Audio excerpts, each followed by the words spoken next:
Alright, so starting with the first topic, 2.1 federalism. ठीक है, तो फेडरलिज्म, हाँ, एक ग्लैंस पे देख लेते हैं क्या क्या चीजें हैं. तो फेडरलिज्म होता क्या है basically? It refers to constitutionally allocation of distribution of power. ठीक है, between several levels of government. ठीक है, जैसे इंडिया में centre, state and then local पे हमारे पास पंचायती राज है. तो this is an example of federalism कि आप अपना पावर को डिस्ट्रीब्यूट करो among different political entities. Feature क्या है? कंसेंट है बोथ लेवल्स पे डिसीजन मेकिंग के लिए. फाइनेंशियल ऑटोनॉमी है. ठीक है, ड्यूअल ऑब्जेक्टिव है, प्रमोट करना है, यूनिटी भी प्रमोट करना है, साथ ही साथ रीजनल डाइवर्सिटी को भी एड्रेस करना है. तो इसलिए फेडरलिज्म इंपॉर्टेंट है. 2 और मोर टीयर्स ऑफ गवर्नमेंट है. Each tier has its own jurisdiction जिसमें वो अपने आप में इंडिपेंडेंट है. नेक्स्ट, कॉन्स्टिट्यूशनली गारंटेड एग्जिस्टेंस है एंड अथॉरिटी है ईच टायर की. ठीक है, सबके ये फीचर देखने को मिलता है. सो हमारा इंडियन कॉन्स्टिट्यूशन है, इसको ऐसा बोला जाता है कि ये सुई जनरस है, मतलब फेडरलिज्म के टर्म्स में, बिकॉज हमारा जो फेडरलिज्म है it is with a central tilt. मतलब सेंटर को थोड़ा सा एक्स्ट्रा प्रेफरेंस मिलता है या उसका पावर थोड़ा सा ज्यादा है as compared to other entities. अगर आप यूएसए को कंपेयर करोगे तो वहां पे तो एक स्ट्रिक्ट सेपरेशन देखने को मिलता है जहाँ पे स्टेट अपने आप में सॉवरेन है और फेडरल गवर्नमेंट है वो अपने डायमेंशन में सॉवरेन है. लेकिन इंडिया में थोड़ा सा ये जो पॉलिटी है ये थोड़ा सा शिफ्टेड है या टिल्टेड है टूवर्ड्स सेंटर. ठीक है, सो ऐसा भी बोलते हैं कि सेंटर बायस है हमारा जो फेडरलिज्म है. नेक्स्ट, फेडरलिज्म कैसे इवॉल्व हुआ?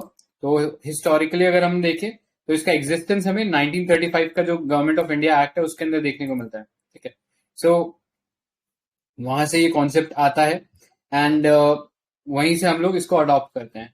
उसके बाद अगर हम बात करें आफ्टर पोस्ट इंडिपेंडेंस, तो अगर हम फेडरल स्ट्रक्चर की बात करें तो वो कॉन्स्टिट्यूशन ने दे दिया था. लेकिन गवर्नेंस की बात करें कि कैसे ये चल रहा था, तो इनिशियली इसको हम 3 फेजेस में डिस्कस कर सकते हैं या ब्रॉडली 4 फेजेस में डिस्कस कर सकते हैं. पहला फेज था जब वन पार्टी फेडरलिज्म था, यानी यहाँ पे सेंटर में कांग्रेस थी और स्टेट के अंदर भी कांग्रेस थी. ठीक है, तो इजीली कोई कॉन्फ्लिक्ट नहीं देखने को मिल रहा था. जो पॉलिसी जो कांग्रेस का हाई कमांड उसको डिक्लेयर करता था या प्रमोट करता था वो इजीली इंप्लीमेंट हो जाती थी. ठीक है, तो ऐसा कोई फेडरलिज्म का इश्यू नहीं आया अप टिल 1967, जिसके बाद हम देखते हैं कि स्टेट लेवल के ऊपर डिफरेंट पार्टीज का, रीजनल पार्टीज का इमर्जेंस होना शुरू हुआ. ठीक है, तो वहां पे कॉन्फ्लिक्चुअल फेडरलिज्म शुरू हुआ एंड ये चला 1989 तक. ठीक है, और 1989 के बाद थर्ड फेज चालू होता है जहां पे हम देखते हैं मल्टी पार्टी फेडरलिज्म आ जाता है, यानी डिफरेंट पार्टीज स्टेट के अंदर भी आ जाती है और सेंटर की तरफ भी आने शुरू हो जाती है. ठीक है, so this led to an era of coalition politics. ठीक है, सो ये 3 फेज हो गए. एंड पोस्ट 2014 जब हम देखते हैं बीजेपी आती है, तो बीजेपी इतने पूर्ण बहुमत से आती है कि वो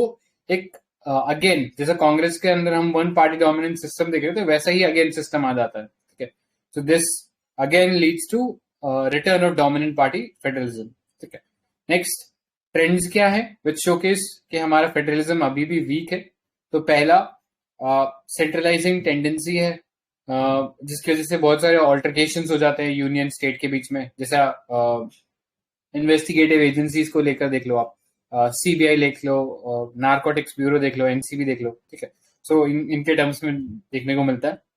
रिसेंटली हमने government of national capital territory of Delhi उस एक्ट की बात करी थी जिसमें बहुत ज्यादा पावर जो है वो एलजी को दे दी गई, जबकि एक डेमोक्रेटिकली इलेक्टेड गवर्नमेंट थी. तो उससे पावर निकालकर कहीं ना कहीं एक अपॉइंटेड ऑफिशियल को देना, तो वो विल ऑफ द पीपल के अगेंस्ट जाता है. ठीक है, सिमिलरली जम्मू कश्मीर का एग्जांपल ले सकते हैं. और एक भी एग्जांपल है आपका, वो सॉरी फॉर इंटरप्टिंग, वो पौंडीचेरी का था बीच में न्यूज में. ठीक है, तो कहीं ना कहीं उसको सब. और अभी वो आपका वो जो टैक्स है ना, वो जीएसटी वाला, वो बवाल भी चल रहा है. वो सेंटर के पास जीएसटी आने के बाद ज्यादा पावर हो गई है जिससे स्टेट्स वीक हो गए हैं. और अगर आपने आज का न्यूज़पेपर पढ़ा होगा तो उसमें डिस्कॉम्स के बारे में लिखा है, तमिलनाडु के बारे में एक आर्टिकल था जिसमें ये सारे लॉस में चल रहे हैं बट सेंटर उनको भरपाई नहीं दे रही है जबकि उनका डील हुआ था. करेक्ट. तो ये कुछ इश्यूज हैं. इसके अलावा रीजनल डिमांड्स हैं. ठीक है, जिसके चलते हम लोग देखते हैं कन्फ्लिक्ट में आ जाते हैं. कई बार स्टेट जो है वो फॉरेन पॉलिसी को अफेक्ट करने लगता है। जैसे हमारा श्रीलंका का टूवर्ड्स जो फॉरेन पॉलिसी है वो जनरली हम लोग तमिलनाडु के थ्रू फॉलो करते हैं, मतलब we look at Sri Lanka through the lens of Tamil Nadu, ठीक है। सो पैरा डिप्लोमेसी एक कॉन्सेप्ट है, तो वहां पे भी वो मेजर रोल प्ले करे। आर्बिट्रेरीनेस देखने को मिलती है ऑफिस ऑफ गवर्नर के अंदर। इकोनॉमिक इनकम्पैटिबिलिटी है स्टेट्स के अमंग, तो वर्टिकल डेवोल्यूशन में भी इनकम्पैटिबिलिटी है और हॉरिजॉन्टल डेवोल्यूशन में भी इनकम्पैटिबिलिटी है कि सेंटर जो डिवॉल्व कर रहा है अमंग द स्टेट और विद इन द स्टेट जो डिवॉल्व हो रहा है उसमें भी डिस्पैरिटी है। नेक्स्ट, अभी जो डेवलपमेंटल नैरेटिव चल रहे हैं पिछले जब से बीजेपी गवर्नमेंट आई है या पिछले एक डेकेड में हम लोग बोल सकते हैं कि one nation one market, one nation one ration card, one nation one grid, one nation one tax, ठीक है। तो ये सब थोड़े से सेंट्रलाइजिंग ज्यादा है ये सब चीजें, ठीक है। नेक्स्ट, फिजिकल रिलेशंस, तो इसमें हमें पता ही है कि जीएसटी आने के बाद जो अगेन टिल्ट है वो सेंटर की तरफ गया और फाइनेंशियल ऑटोनॉमी जो है स्टेट्स की हार्म हुई है। Next, trends showcasing counter balance के चीजें ठीक, मतलब ये फेडरलिज्म है वो ठीक डायरेक्शन में जा रहा है, ठीक है। तो उसको करने के लिए हम क्या कर सकते हैं, तो स्ट्रेंथन करो हॉरिजॉन्टल फेडरलिज्म को अमंग द स्टेट्स, जो डेवोल्यूशन हो या अमंग द स्टेट जो डायलॉग हो वो बेटर हो। फाइनेंशियल डेवोल्यूशन रिफॉर्म्स करें, ठीक है, ताकि जो फाइनेंशियल ऑटोनॉमी है स्टेट्स की वो बढ़े वापस। तो आप जीएसटी काउंसिल में रिफॉर्म कर सकते हो इस चीज के लिए। Next, vital role played by the state governments during the covid, ठीक है।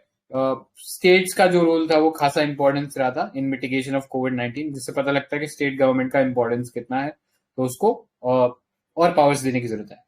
Next, reform needed to strengthen the federal structure. So there is a need to relook the distribution of power under 7th schedule.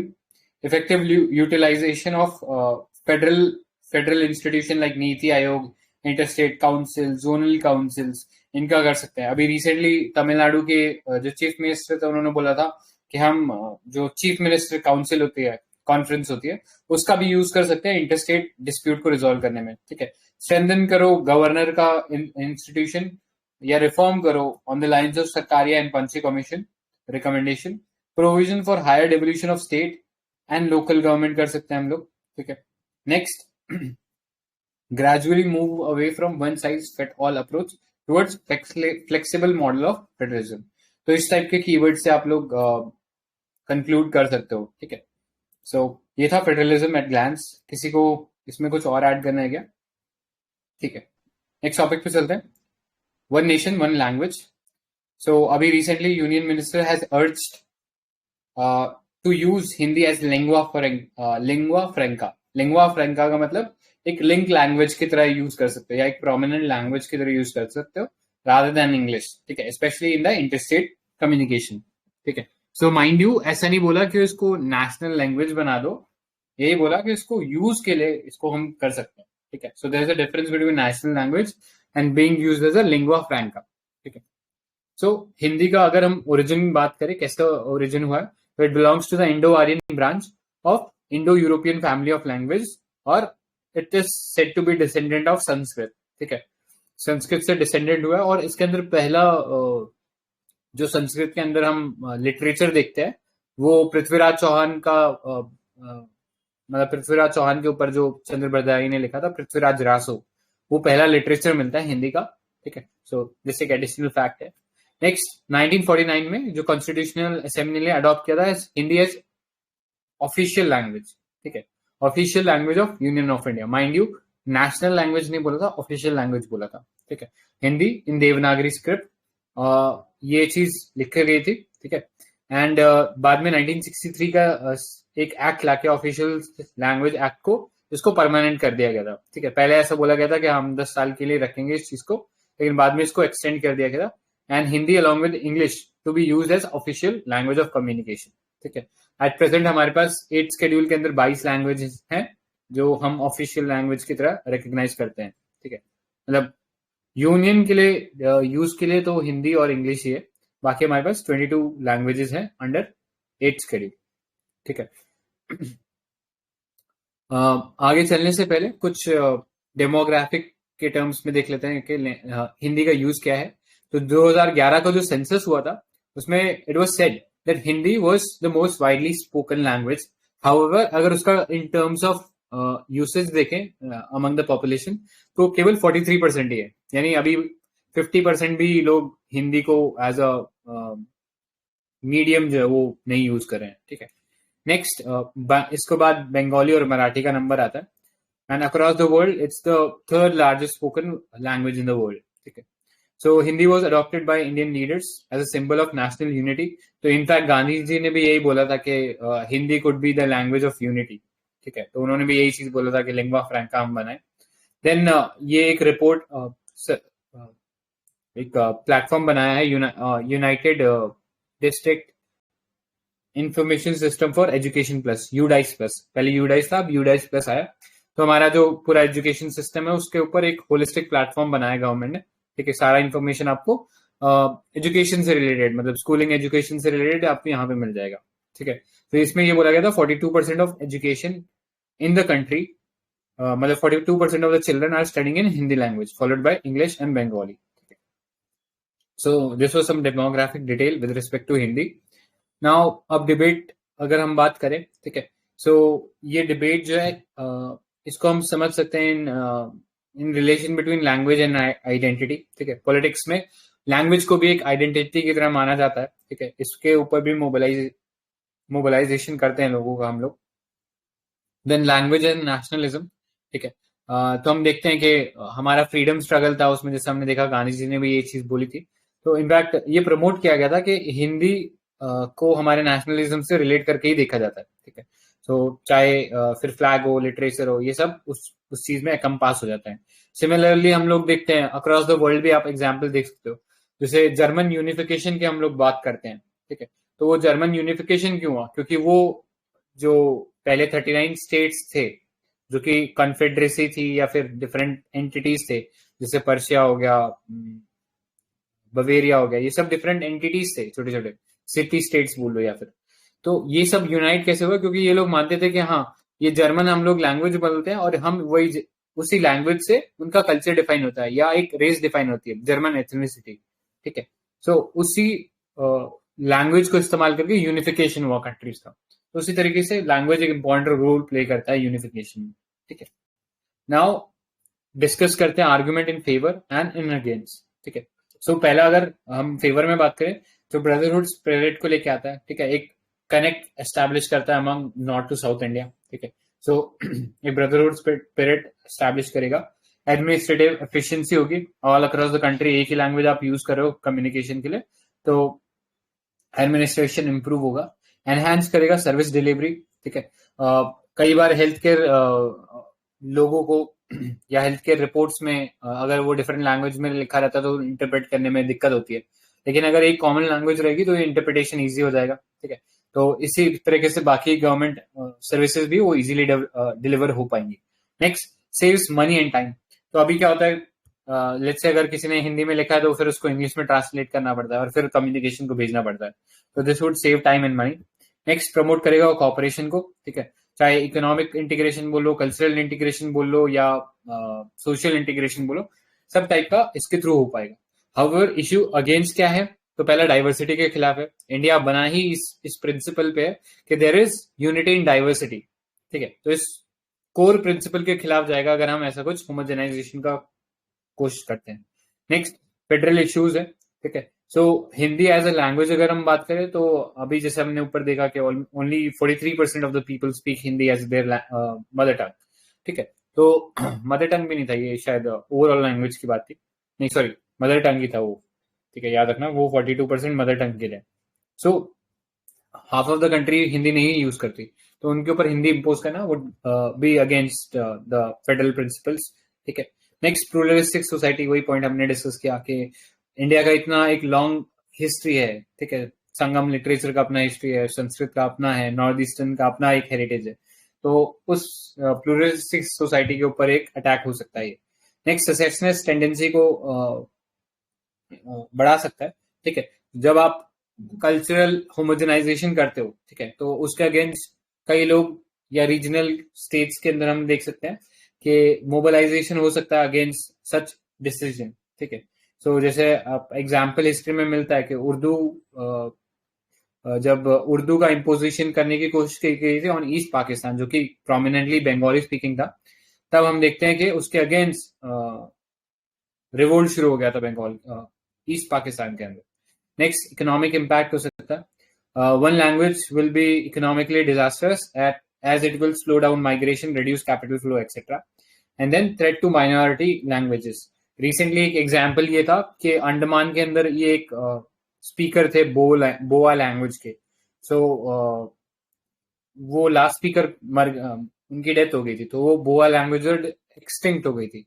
ठीक है, तो हम UNESCO के अंदर पढ़ते हैं ना, इनटेंजिबल कल्चरल हेरिटेज है, तो इस टाइप की वो गायब हो सकती है अगर हम हिंदी को इम्पोज करते हैं.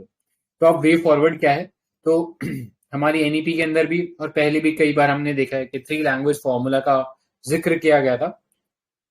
तो अगेन इसको प्रमोट करने की कोशिश की जा रही है. अगर इस डायरेक्शन में हम चलते हैं तो शायद हम इंप्रूव कर सकते हैं या इस कंफ्लिक्ट को इजीली रिजोल्व कर सकते हैं. तो अभी एनईपी के अंदर भी है, याद रखना 2020 वाले के अंदर.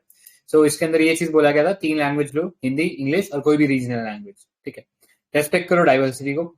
So India is synonymous with the principle of unity in diversity. तो उस प्रिंसिपल को हमें रेस्पेक्ट करना चाहिए. ठीक है, डिफरेंट लैंग्वेजेस है, उनका अपना इंपॉर्टेंस है. In fact article 19 states that any class of citizen who have their own specific language, script and culture will have the right to protect it. ठीक है, नेक्स्ट, स्ट्रेंथन करो लोकल लैंग्वेजेस को. तो उनकी हिस्ट्री को हम प्रिजर्व कर सकते हैं, कल्चरल मेमोरी और उनसे फ्रीडम स्ट्रगल से रिलेटेड जो भी हिस्ट्री थी उसको प्रिजर्व करें. ठीक है, ताकि कोई बायसनेस ना हो किसी लैंग्वेज के against. So this was about Hindi. किसी को ऐड करना? ये यहाँ पे एनसीईआरटी क्लास 10th की चैप्टर 2 है, सोशल साइंस जो सिविक्स होती है, फेडरलिज्म. तो वो अगर किसी को टाइम मिले तो पढ़ लेना. मतलब यहाँ पे जितना लिखा है वो सिंपल लैंग्वेज में लिखा हुआ है. वहाँ पे फेडरलिज्म से शुरू किया है, फिर फीचर्स लिखा हुआ है, और फिर आपका अभी जो लैंग्वेज पॉलिसी बोल रहे थे वो भी लिखा हुआ है. तो अगर किसी को टाइम मिला तो पढ़ लेना वो क्लास 10 चैप्टर 2. ऑलराइट, ठीक है. देन हाँ, ठीक है. सर मैं बोला था इसमें स्टार्टिंग में कोठारी कमीशन था क्या? नहीं, कोठारी नहीं था. कोठारी भी लिख सकते हैं 3 लैंग्वेज फॉर्मूला के रेस्पेक्ट में. तो देख लेना, कोठारी भी है आपके पास और अभी एनईपी भी है आपके पास. ठीक है, नेक्स्ट पे चलते हैं. Reforms in 7th schedule. तो अभी हम लोग देख रहे हैं कि कन्फ्लिक्ट जो है स्टेट और सेंटर के बीच में काफी बढ़ रहा है. ठीक है, कोऑपरेटिव फेडरलिज्म का हमने एनविसाज किया था, बट कहीं ना कहीं वो चीज कॉम्पिटिटिव फेडरलिज्म की तरफ जा रही है. तो इस सेंस में इसको थोड़ा रीलुक करने की जरूरत है. ठीक है, तो 7th शेड्यूल आर्टिकल 246 के अंदर है, which talks about distribution of power between state and centre. ठीक है, तो इसमें हमें 3 लिस्ट मिलती है, union list, state list and concurrent list, जिसको हम बोलते हैं लिस्ट 1, लिस्ट 2, लिस्ट 3. ठीक है, सो ये तो बताने की जरूरत नहीं है कि यूनियन लिस्ट में किसका जो रिडक्शन है, स्टेट में किसका है, कंकरेंट में किसका है. ये आई थिंक सबको ही पता है. यूनियन में सेंटर का है, स्टेट के अंदर स्टेट का है, और कंकरेंट में दोनों का है. लेकिन ओवरराइडिंग पावर कंकरेंट के अंदर यूनियन के पास है. ठीक है, सो अगर इसके अलावा बात करें तो रेसिड्यूअर पावर के बारे में भी बात करता है हमारा कॉन्स्टिट्यूशन. और रेसिड्यूअरी पावर किसको दिया गया? तो this has been given to parliament. ठीक है, सो ये चीज याद रखना, वो पार्लियामेंट के पास है. And as per Sarkaria Commission, concurrent lists are neither exclusively of national concern and nor of local concern. इसलिए थोड़ा कॉन्स्टिट्यूशनल ग्रे एरिया है, इसलिए इट इज बेटर कि हम लोग उस चीज को थोड़ा सा एड्रेस करें. ठीक है, अब नीड क्या है टू रिविजिट 7th शेड्यूल? तो पहला है डेवलप 3F. ठीक है, तो इस टाइप के कीवर्ड्स थोड़े से याद रखना, या इस टाइप के शॉर्ट फॉर्म्स, ताकि आपको इजीली याद भी हो जाए और उसको आप जाके पेपर में रेप्लिकेट कर पाओ. तो ये 3F क्या है? 3F is fund, functions and functionary. ठीक है, कि गवर्नमेंट की तरफ से पैसा नहीं आता है. ठीक है, गवर्नमेंट की तरफ से कई बार जो लेजिस्लेटिव पावर्स दी गई थी उसको यूसर्प कर लिया जाता है, जैसे फार्म लॉस का एग्जांपल ले लो, या और भी अगर कोई एग्जांपल है आपके पास तो आप ऐड कर सकते हो. And then functionaries. ठीक है, कि हम जो है जो इंस्टीट्यूशन है जो कि फेडरलिज्म को रिस्टोर करना चाहिए, कहीं ना कहीं उनके ओर पे भी हमें डेफिसिट देखने को मिलता है. नेक्स्ट, ये 3F का जो फंडा है ना, ये आप कई कॉन्सेप्ट में लगा सकते हो. ठीक है, तो यूज कर सकते हो आप अपने हिसाब से। Next, ensure appropriate placement of new and existing entry under list, ठीक है। तो अब बहुत सारे ऐसे लॉज आ रहे हैं या ऐसे सब्जेक्ट्स आ रहे हैं जो रेसिड्यूरी पावर के अंदर आ रहे हैं, तो उन चीज को रैशनलाइज करने की जरूरत है, उसमें रिकॉग्नाइज करने की जरूरत है कि शायद उसमें स्टेट का भी इंटरेस्ट हो सकता है, उसको अमेंड करना चाहिए। नेक्स्ट, आरसीए क्लॉज, क्योंकि most of these provisions are inherited from the government of India act. Last जो इसके अंदर अमेंडमेंट किया गया था वो 1972 के अंदर इंदिरा गांधी गवर्नमेंट के अंदर किया गया था, और उसमें भी स्टेट्स की पावर कम ही की गई थी, मतलब स्टेट के सब्जेक्ट ही कम किए गए थे, तो it was not very beneficial. Next, to address the dominant position of center over concurrent list. Next, to address the state's demand for growing autonomy. And lastly, rationalization की जरूरत है, ठीक है, तो वो डिस्कस कर लिया हम लोगों ने। नेक्स्ट, अब रैशनल क्या है of keeping 7 schedule in the constitution, तो इंश्योर करो इंश्योरिंग यूनिटी एंड इंटीग्रिटी, ठीक है। हमारा पार्टीशन के बाद से एम्फेसिस चल रहा था कि अभी इंडिया उस टाइम एक नेसेंट नेशन था, यानी एक यंग नेशन था, और नेशनल इंटीग्रेशन की जरूरत थी, ठीक है, तो इसलिए एक स्ट्रॉन्ग सेंटर की जरूरत थी, और इसीलिए सेंटर को थोड़ा सा ज्यादा पावर दिया गया था, या उसको जुरिडिक्शन उसका थोड़ा ज्यादा एक्सपेंडेड था as compared to state. But अभी थोड़ा India is a robust nation now, तो हम थोड़ा डिस्कशन कर सकते हैं इसको रैशनलाइज करने पे। नेक्स्ट, एनेबलिंग रेस्पॉन्सिव गवर्नेंस, तो तीनों लेवल के ऊपर, स्टेट पे, सेंटर पे और लोकल लेवल पे, ठीक है। रेस्पॉन्सिव गवर्नेंस अगर हम बनाते हैं तो this would ensure socio economic development across all the states. Next, promote करो diversity, we need to address के India is unity in diversity, ठीक है, तो वो जो डाइवर्स नेशन है उसके रीजनल एस्पिरेशंस है उसको भी जगह मिलनी चाहिए, ठीक है, तो इसलिए डिसेंट्रलाइजेशन करना जरूरी है। Next, as per the joint committee report of 1934, it was necessary to ensure that provinces remained truly autonomous to determine their jurisdiction independently in order to foster the spirit of cooperation between union and state, ठीक है, तो ये joint committee का report था, इसमें ये बोला था कि इनको ऑटोनॉमी देने की जरूरत है। उसके बाद एज सच कोई ऐसा सेंटर की तरफ से तो कमेटी नहीं आया, ऑल्दो हमारे पास स्टेट की बहुत सारी ऐसी कमेटी है, जैसे आनंदपुर साहिब हो गया, राजमनार कमेटी हो गया, ठीक है, इसके आप एग्जाम्पल ले सकते हो, जिसने बात की थी कि स्टेट को थोड़ा सा और ऑटोनॉमी मिलना चाहिए जुडिक्शन में, ठीक है, ऑल्दो सेंटर की तरफ से ऐसा कोई कमेटी नहीं रहा है, पंची और सरकारिया ने सेंटर के ही फेवर में रखा उस चीज को। नेक्स्ट, सेंटर स्टेट कन्फ्लिक्ट है, तो वो वही वाला कीवर्ड यूज कर सकते हो, कॉर्पोरेटिव फेडरलिज्म एनविसाज किया गया था, but it has turned into competitive federalism, तो उसमें आप एग्जांपल ले सकते हो कि विड्रॉवल ऑफ सीबीआई का जनरल कंसेंट हो गया, या हम देखते हैं कि फॉरेन पॉलिसी के अंदर स्टेट्स का इंटरवेंशन होगा, लाइक श्रीलंका के रिस्पेक्ट में तमिलनाडु का, और बांग्लादेश के रिस्पेक्ट में बंगाल का, ठीक है। नेक्स्ट, वे फॉरवर्ड की बात करते हैं तो कंस्टिट्यूट कर सकते हैं high power commission consisting of eminent lawyer, jurist और administrative experts to examine the entries of list 1 and list 3, ठीक है।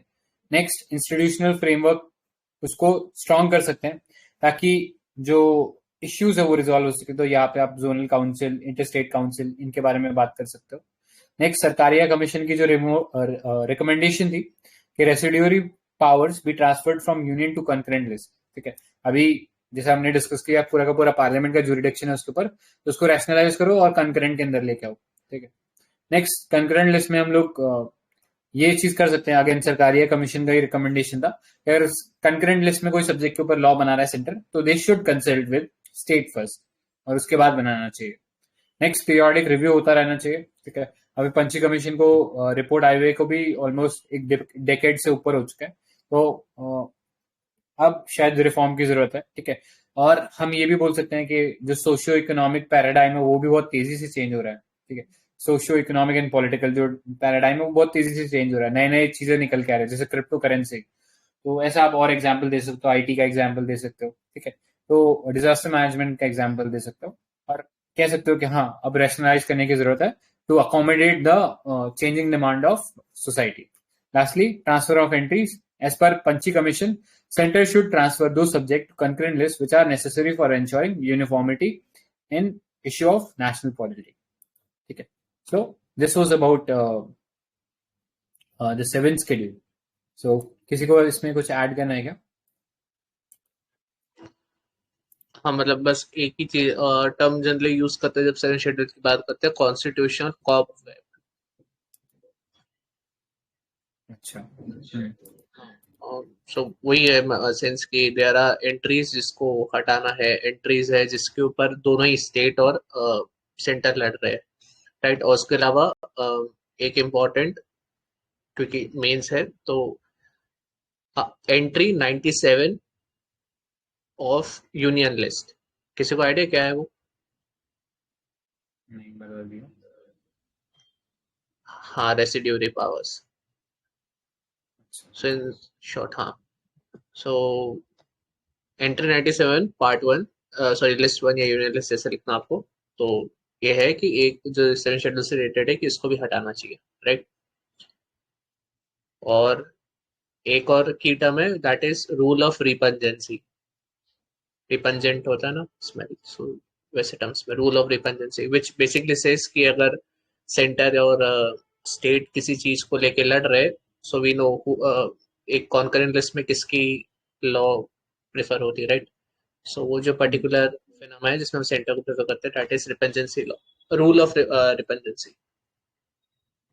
तो डॉक्ट्रिन ऑफ रिपंजेंसी हो गया, and doctrine of death and substance भी हम लोग यूज करते हैं, ठीक है। तो ये वाला देख लेना। ऑलराइट, आगे चलते हैं।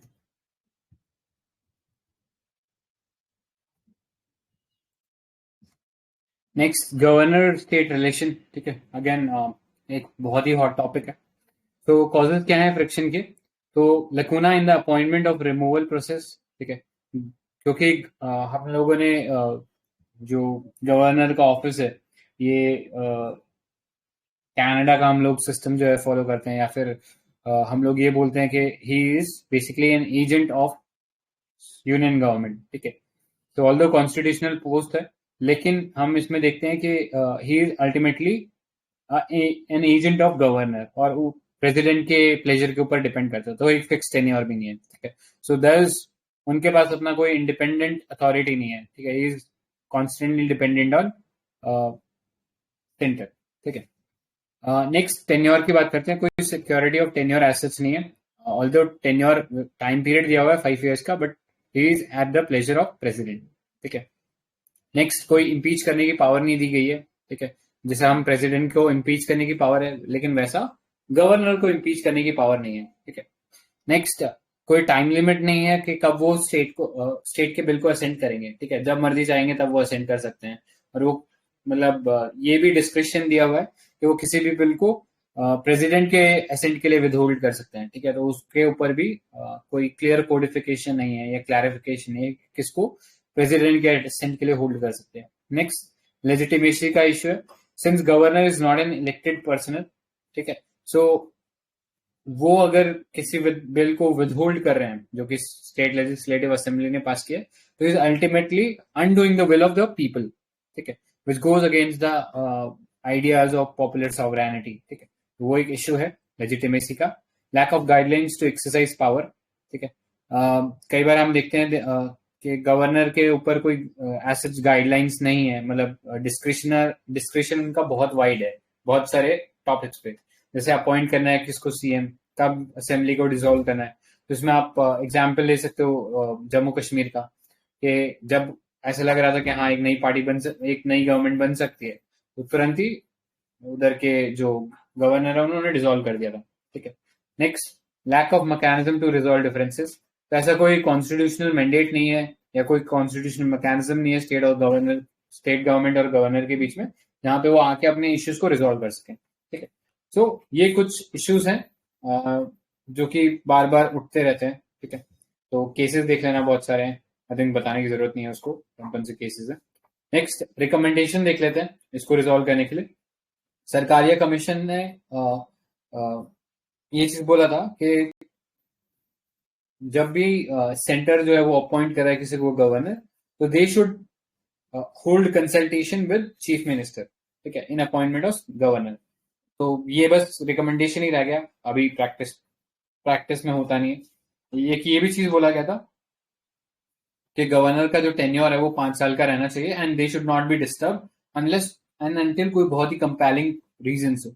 तो ये भी हम लोग देखते हैं कि इतना चीज होता नहीं है। जैसे ही गवर्नमेंट बदलती है, जो इतने भी गवर्नर्स हैं उनको रिजाइन करना पड़ता है या उनका रेजिग्नेशन मांग लिया जाता है। Next, the governor can not dismiss the council of minister as long as it maintains a majority in assembly. ठीक है, तो ऑल्दो इसके अंदर हम देखा है कि एसआर बोमे केस में ये चीज बोला गया था कि आप डिसॉल्व नहीं करोगे, लेकिन डिसमिस के ऊपर पर्टिकुलरली कोई चीज ऐसा बोला नहीं गया है। ठीक है, एसआर बोमे में डिसॉल्व करने पे बात की गई थी कि जब तक के पार्लियामेंट से पास नहीं हो जाता प्रेसिडेंट रूल, तब तक आप डिसॉल्व नहीं करोगे। ठीक है, ये चीज था। लेकिन अभी हम देख रहे हैं कि गवर्नर के ऊपर बस यही बोला गया था एसआर बोमे में कि डिसॉल्व नहीं करना, लेकिन डिसमिस पे अभी कोई क्लैरिटी नहीं है, तो कई बार डिसमिस कर देते हैं। जिसका आई थिंक उत्तराखंड में शायद कर दिया था कि डिसमिस कर दिया था, जबकि उनके पास मेजोरिटी थी, फ्लोर टेस्ट में वो जीत गए थे। नेक्स्ट, आर्टिकल 356 है, should be used should be used very sparingly. Next, Punchhi commission है। तो पंची कमीशन ने भी इसमें इंपॉर्टेंट रिकमेंडेशन ये दिए थे कि एक तो फिक्स टेन्योर रहना चाहिए and should not be remove, not at the will of government at the centre. ठीक है, नेक्स्ट, प्रोसीजर ले डाउन कर सकते हैं, जैसे प्रेसिडेंट का है उसी लाइंस पे हम लोग गवर्नर के लिए भी एक इम्पीचमेंट प्रोविजन ला सकते हैं। ठीक है, कई बार हमने देखा है कि गवर्नर के जो ऑफिस है उसका बहुत मिसयूज हुआ था अंडर सम गवर्नर्स। ठीक है, तो नाम वगैरह तो नहीं लिखना, बट आप जनरल पॉइंट लिख सकते हो कि कई बार गवर्नर के ऑफिस का मिसयूज हुआ था। Next, exercise of discretionary power must be dictated by reason, activated by good faith and tempered by caution. ठीक है, तो डिस्क्रिशनरी पावर के ऊपर अगेन एक रिकमेंडेशन ही था और कोई ऐसा वो भी नहीं था कि बहुत सॉलिड रिकमेंडेशन है। Next, in respect of bill, मतलब बिल के ऊपर कितना टाइम पे असेंट दे, वो ये चीज भी फाइनल होनी चाहिए। ठीक है, उन्होंने बोला था 6 मंथ के अंदर उन्हें अपना ग्रांट असेंट कर देना चाहिए या रिजर्व करने देना चाहिए प्रेसिडेंट के अप्रूवल के लिए। ठीक है, next, national commission to review the working of constitution. तो इसने ये चीज बोला था, the president should appoint the governor of the state only after consultation with the chief minister. The question whether ministry in the state has gross confidence should be put to test on the floor of the house. तो ये recommendation थे। तो generally आपको मिलेगा कि interlinked ही थे recommendation, but कुछ कुछ यूनिक रिकमेंडेशन दिए थे, तो उनको थोड़ा सा ध्यान में रखना। ठीक है, ये काम आता है। नेक्स्ट, इंपॉर्टेंट जुडिशियल जजमेंट्स देख लेते हैं इनके रिगार्डिंग। तो एक तो सबसे लैंडमार्क जजमेंट है एसआर बोमई केस का। ठीक है, SR Bommai case central state relation के पर्सपेक्टिव से, गवर्नर रूल के पर्सपेक्टिव से काफी इंपॉर्टेंट है। अपार्ट फ्रॉम दैट सेक्युलरिज्म के पर्सपेक्टिव से भी इंपॉर्टेंट है। ठीक है, तो बहुत सारी लैंडमार्क जजमेंट है, तो इसको थोड़ा सा डिटेल में देख सकते हैं। तो ये क्वेश्चन जो था, the question of state losing its confidence in state legislative assembly should be decided on the floor of the house. तो ये चीज सुप्रीम कोर्ट ने क्लैरिफाई किया था एसआर बोमई केस में कि अगर कोई डाउट है कि मेजोरिटी लूज कर दिया है, तो वो लेजिस्लेटिव असेंबली के अंदर फ्लोर पर आके ही डिसाइड होगी। नेक्स्ट, आर्टिकल 356, ये जो प्रेसिडेंट रूल है वो एक्सेप्शनल सर्कमस्टांसेस में यूज होना चाहिए। देन उसके बाद हम देखते हैं रामेश्वर प्रसाद केस है 2006 का। तो उसमें ये चीज बोला गया था कि गवर्नर जो है वो कोई पोस्ट पोल अलायंस है, जैसा महाराष्ट्र का महाराष्ट्र विकास अघाड़ी बोलो, महाविकास अघाड़ी। ठीक है, तो इस टाइप की पोस्ट पोल अलायंस भी अलाउड कर दिए थे। ठीक है, और कोई भी अनसब्सटैंशिएटेड क्लेम्स है हॉर्स ट्रेडिंग वगैरह के, तो उनको पहले थॉरली चेक करना चाहिए और फिर डिसाइड करना चाहिए क्या डिसॉल्व करने की जरूरत है कि नहीं। Next, नबम Rabia case. नबम Rabia case में सुप्रीम कोर्ट ने ये चीज क्लैरिफाई किया था कि उनके पास कोई डिस्क्रिशनरी पावर नहीं है as such, he is bound by the aid and advice of chief minister. ठीक है, तो और जो फ्लोर टेस्ट है मेजोरिटी का, वो कैसे होगा, तो वो मतलब मेजोरिटी एंजॉय कर रही है जो गवर्नमेंट है वो कैसे डिसाइड होगा, तो फ्लोर टेस्ट से डिसाइड होगा। ठीक है, तो इंटर रिलेटेड पॉइंट्स मिल जाएंगे, बट कुछ कुछ यूनिक पॉइंट्स है जो याद रखना है इनमें। सो this was about it, power of governor. इसमें किसी को कुछ ऐड करना है क्या? काउंसिल ऑफ मिनिस्टर की एडवाइस से शैल बाउंड होगा प्रेसिडेंट। कौन सा अमेंडमेंट से था? 42nd है क्या? हाँ, 42nd से वो आर्टिकल 74 में उन्होंने शैल कर दिया था। और गवर्नर के लिए ना, गवर्नर के लिए कुछ भी नहीं हुआ अभी तक, है ना। गवर्नर के लिए केस बाय केस बेसिस पे चलता है। एग्जाम्पल ये था कि आई थिंक 3 महीने पहले तमिलनाडु में वो राजीव गांधी के जो भी हत्यारे थे उनको प्ली थी कि मसी या जो भी था पिटीशन डाला था। उस केस में सुप्रीम कोर्ट ने बोला था that the governor is bound by the aid and advice of council of minister. And अभी जब महाराष्ट्र वाला केस हुआ था उस केस में उसने बोला था नहीं हुआ, right. So there is a variability in high courts and supreme court both कि वेदर गवर्नमेंट की sorry governor has to bound by the aid and advice of council of ministers, right. तो एक पॉइंट है छोटा सा वो। ठीक है, देन आगे चलते हैं। Next is CBI versus state. Again एक बहुत ही हॉट टॉपिक है, ठीक है। तो सेंटर गवर्नमेंट ने बेसिकली ये चीज सुप्रीम कोर्ट में बोला था कि West Bengal does not have absolute power to keep CBI from investigating crimes inside the state, ठीक है। तो हम लोग देखते हैं कि एक पहले सीबीआई के बारे में बात कर रहे हैं थोड़ा सा। तो सीबीआई स्टैट्यूटरी बॉडी है क्या?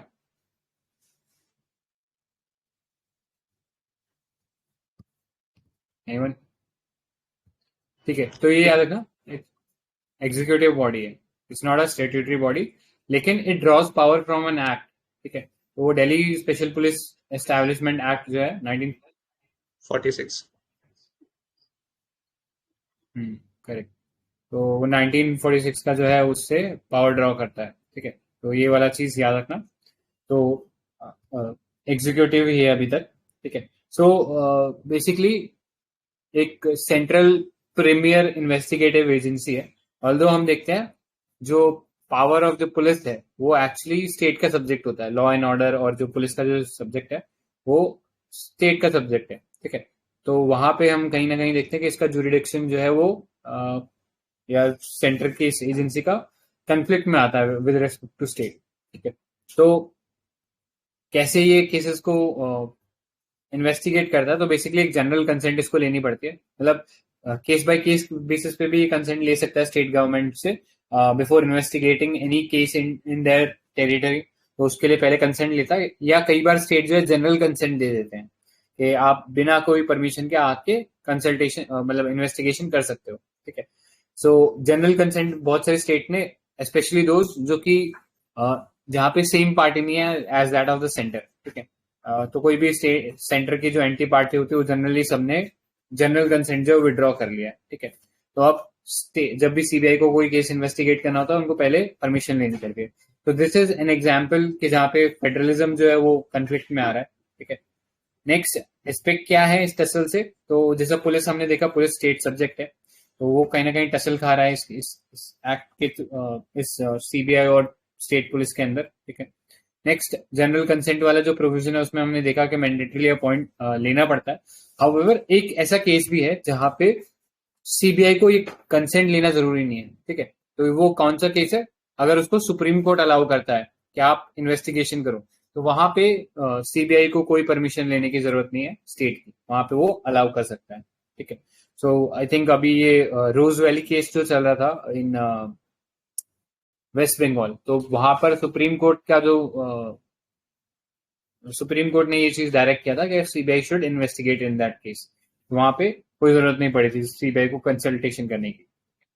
Next extraterritorial operation. तो सीबीआई का जो कॉन्सेप्ट है is more advance, involving specialised information technical knowledge whiles incorporating extraterritorial operation also, ठीक है। तो इंडिया के बाहर या इंडिया की टेरिटरी के बाहर के भी जो केसेस है उसको देख सकता है सीबीआई, ठीक है। सो ये पता होना चाहिए इसके बारे में।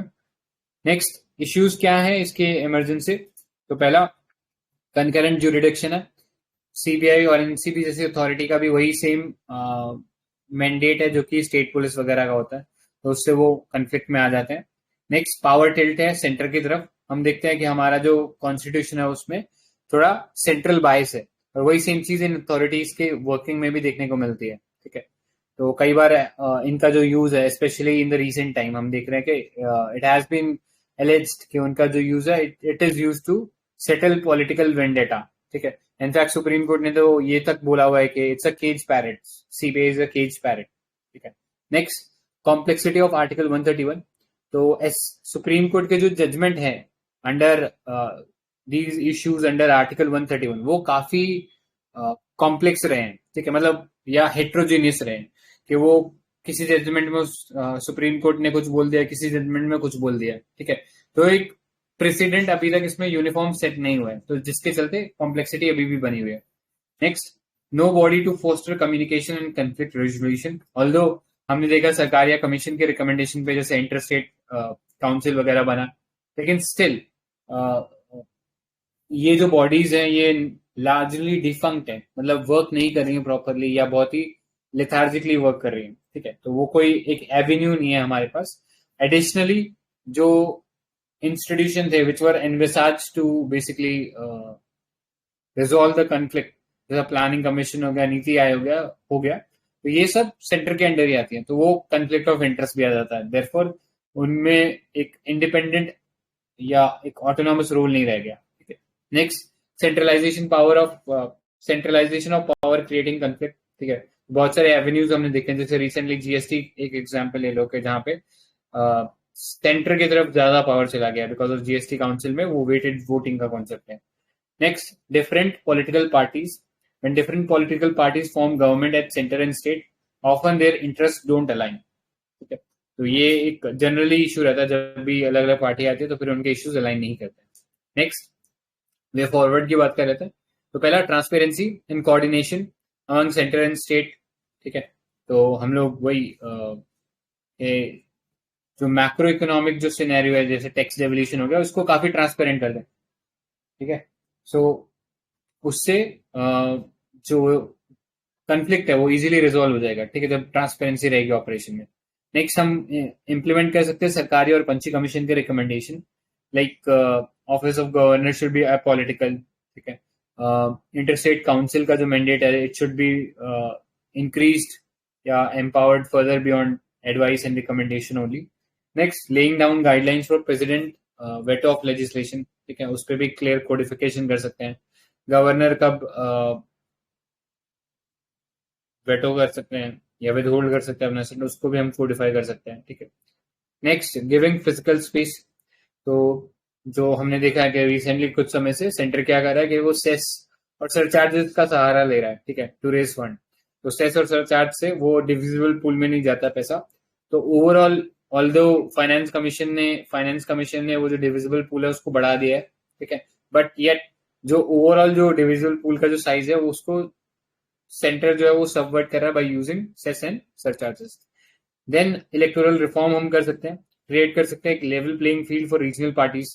तो अभी हम देख रहे हैं जैसे अगर अभी थोड़ा देर कुछ आर्टिकल्स बाद हम लोग देखेंगे पॉलिटिकल पार्टीज के बारे में देखेंगे, ठीक है, तो नेशनल और रीजनल पॉलिटिकल पार्टीज के बीच में जो फंडिंग पैटर्न का जो गैप है वो बहुत सुप्रीम है, ठीक है. इनफैक्ट अगर एक सिनेरियो की मैं बात करूं तो जो बीजेपी जो है उसके पास जो फंडिंग आ रही है थ्रू लेजिटिमेट मीन्स, मतलब जो लीगल मीन जो होता है जो डिक्लेयर करते हैं उसके थ्रू उसके पास जो फंडिंग आ रही है it is almost 4 times that of the combined funds of national remaining national party, ठीक है. तो टोटल शायद आई थिंक 8 नेशनल पार्टी है कंट्री में, तो बाकी 7 का जितना फंडिंग आ रहा है बीजेपी का उसका 4 गुना है, ठीक है. तो ये तो नेशनल पार्टीज का हाल है, तो आप समझ सकते हो रीजनल पार्टी में तो फिर कितनी ज्यादा डिस्पैरिटी होगी. तो एक लेवल प्लेइंग फील्ड क्रिएट कर सकते हैं जिससे नेशनल पार्टीज जो है और जो रीजनल पार्टी वो बराबर लेवल पे आ जाए. Next, specific recommendation like CBI वगैरह का, तो हम European principle of subsidiarity follow कर सकते हैं, यहाँ पे डेफिनेट ग्राउंड हो कि स्टेट गवर्नमेंट कब रिस्ट्रिक्ट कर सकता है सीबीआई वगैरह का वर्क, और इधर वी कैन डू इज कि सीबीआई को कॉन्स्टिट्यूशनल स्टेटस दे दे, ठीक है, तो फिर वो एक इंडिपेंडेंट बॉडी बन जाएगी and it would no more be a cage parrot, ठीक है, तो फिर ऑटोमेटिकली ये स्टेट्स को वो जनरल कंसेंट विड्रॉ करने की कोई जरूरत नहीं पड़नी चाहिए. Lastly, a comprehensive system involving cooperation of legislature, executive, and judiciary can revamp the past glory of CBI. So this was about CBI. इसमें किसी को कुछ ऐड करना है क्या?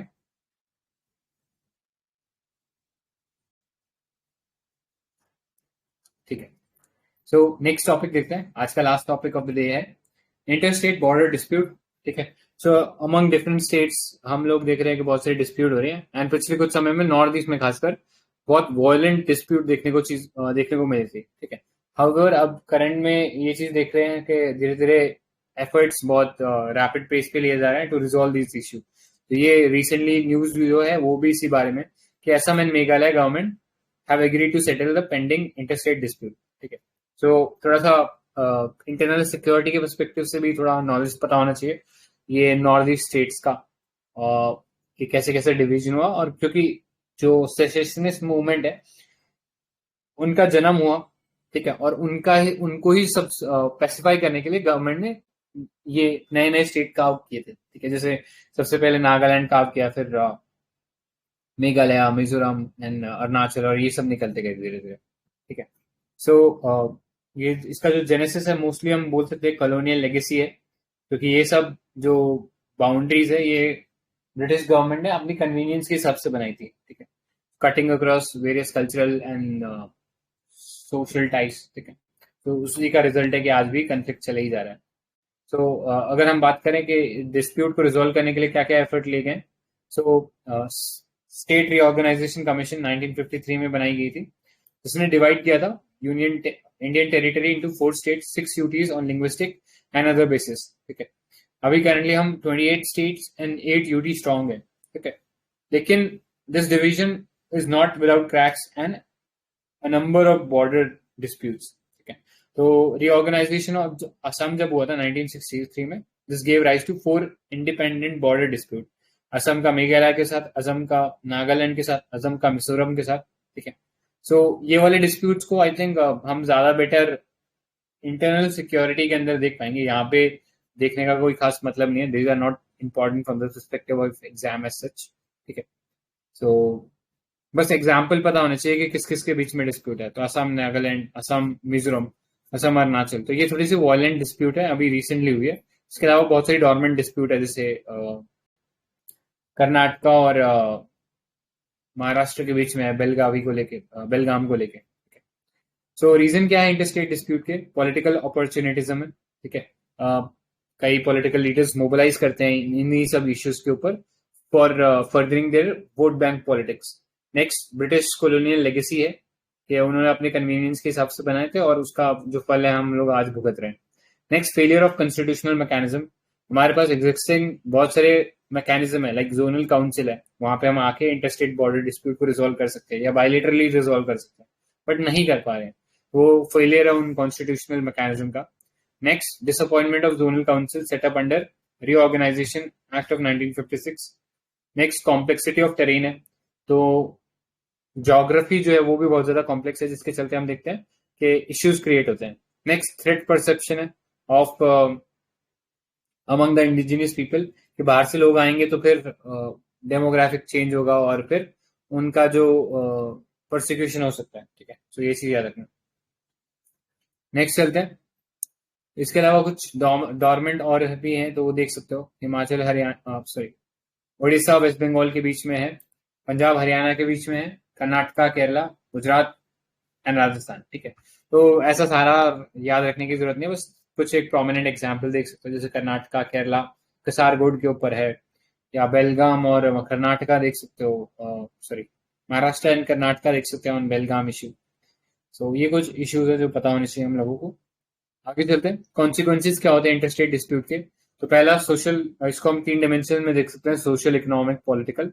सोशल में हम देखते हैं कि वायलेंट क्लैश होते हैं, जिसका बात करें अभी रिसेंटली असम और मिजोरम के बीच में, तो उसमें 5 policeman died and number of other people also died. ठीक है, तो एक सोशल हार्मनी, जो सोशल हार्मनी है उसको, जो सोशल फैब्रिक है उसको डैमेज करता है। इकोनॉमिक की बात करें तो ग्रोथ और डेवलपमेंट के जो प्रोस्पेक्ट होते हैं उसको रिड्यूस करता है। अनवांटेड एस्केलेशन से जो बिजनेस है और वो नहीं आते हैं, एंड कई बार उनके लिए एडिशनल सिक्योरिटी डिप्लॉय करनी पड़ती है, जो अपने आप में कम्बरसम प्रोसेस होता है। पॉलिटिकल इश्यूज की बात करें तो एक डोमिनो इफेक्ट क्रिएट करता है, कि जब एक स्टेट के बीच में होता है तो फिर ऐसे ही अलग अलग स्प्रेड्स के भी, अलग अलग स्टेट्स के बीच में भी ये स्प्रेड हो सकता है फीलिंग को। ठीक है, राइज ऑफ सेसेशनिस्ट टेंडेंसी को राइज दे सकता है, जब भी किसी स्टेट को अगर ऐसा लगता है कि उसके साथ गलत हो रहा है तो फिर वहां पे मासेज जो है वो मोबिलाइज हो सकते हैं against the country itself. Next, way forward क्या होगा? तो हम एक स्टेट कमेटी सेटअप कर सकते हैं along with survey of India, ठीक है, और अदर न्यूट्रल एजेंसी, जो कि ये जो डिफरेंसेस हैं उनको एमिकेबली रिजॉल्व करे रादर देन कन्फ्लिक्ट के थ्रू। नेक्स्ट, मेंटेन कर सकते हैं peace and tranquillity among disputed areas by ensuring more capable police personnel, जैसे कि उसको उनको टेक्नोलॉजिकली एड दे सकते हैं यूएवीज और सैटेलाइट इमेजरी का, ताकि वो बेटर विजिलेंस कर सकते हैं। क्रिएट कर सकते हैं नो मैन लैंड, ठीक है, मतलब एक ऐसा एरिया बना दो जहाँ पे किसी को अलाउड ना हो एनक्रोच करना, ठीक है, तो एक जीरो सम सोल्यूशन हो जाएगा, ठीक है। ऐसा नहीं होगा कि वो एरिया किसी के पास चला गया तो किसी का गेन हो गया और या किसी का नुकसान हो गया, ऐसी फीलिंग आ जाएगी तो अपने आप इश्यूज रिजॉल्व हो जाएगा। नेक्स्ट, फ्रीक्वेंट मीटिंग कर सकते हैं इंटरस्टेट काउंसिल और जोनल काउंसिल की, so as to iron out this issue. Next, time bound resolution कर सकते हैं, एक ट्राइब्यूनल बिठा सकते हैं, जैसे वाटर ट्राइब्यूनल है, सेंट्रल वाटर ट्राइब्यूनल है उसकी लाइंस पे हम लोग, सेंट्रल वाटर कमीशन है उसी की लाइंस पे हम लोग कुछ बॉर्डर डिस्प्यूट के लिए भी ट्राइब्यूनल बना सकते हैं, जो कि एक टाइम बाउंड मैनर में इन डिस्प्यूट्स को रिजोल्व करेगा। Next, creation of conducive environment by the union government, तो इसका प्राइम एग्जांपल अभी का ही बोल सकते हैं, ठीक है। अभी सेंटर और स्टेट के अंदर जब सेम गवर्नमेंट है तो ज्यादा चांसेस है कि वो रिजोल्व कर लेंगे उस डिस्प्यूट को, ठीक है। सो वही सेम चीज के चलते हम देख रहे हैं कि असम और हम मेघालय में ये एक्सरसाइज हो रही है, ठीक है।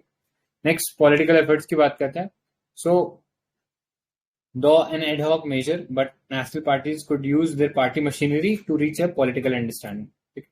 तो पॉलिटिकल पार्टीज जो होती है वो एक स्टील फ्रेम कह सकते हैं हमारे इंडियन डेमोक्रेसी का है, तो वो आपस में ही एक अंडरस्टैंडिंग रीच कर सकते हैं, और वो अगर अंडरस्टैंडिंग रीच करते हैं तो दिस विल एंश्योर के एक सोशियो और इकोनॉमिक ऐसा कोई कॉन्फ्लिक्ट ना हो। सो this was about interstate dispute, ठीक है। आगे और भी है टॉपिक इसी लाइंस पे, बट आई थिंक आज के लिए यहीं पे स्टॉप करते हैं। अभी तक जो पढ़ा उसमें किसी को ऐड करना है क्या? Anyone? ठीक है, so that's all from my side today. कल इनर लाइन परमिट से हम लोग कंटिन्यू करते हैं, ठीक है। सो